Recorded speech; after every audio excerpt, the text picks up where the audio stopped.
મધ્યપ્રદેશનો પરિવાર કે જેનું અપમૃત્યુ થયું હતું 2-3 મહિના પહેલા, એનો આત્મા લેવા માટે આ ઘટના અંધશ્રદ્ધાયુક્ત જેટલી નિંદા કરીએ તેટલી ઓછી છે.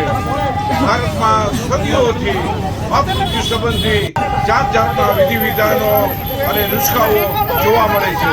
તેના ભાગરૂપે મધ્યપ્રદેશનો તાંત્રિક બુવાજી આવી અને એનો આત્મા લેવા માટે અને અતૃપ્ત આત્મા છે એવી વાતો કરી પરિવારને ભરમાવી અને જાહેરની અંદર, હોસ્પિટલની અંદર વિધિ વિધાન કરી સફેદ કપડામાં આત્માને લઈને બાંધીને પોતે રોડ ઉપર, રસ્તા ઉપર જાય છે.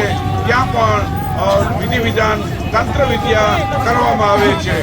આ સમગ્ર ઘટનાને વિજ્ઞાન જતા વખોડે છે કે આપણે કઈ સદીમાં વિહાર કરીએ છીએ. એટલે આ પરિવારની સામે વિજ્ઞાન જતા અને તાંત્રિક સામે કાનૂની કાર્યવાહી થાય, નવા વિધેયક પ્રમાણે ગુનો દાખલ થાય તે સંબંધી ઠોસ કદમ જતા કરી રહ્યું છે. આ જે આત્મા સંબંધી વાતો કરવામાં આવે છે તે સદંતર બેબુનિયાદ, બોગસ અને અતાર્કિક અને અવૈજ્ઞાનિક છે.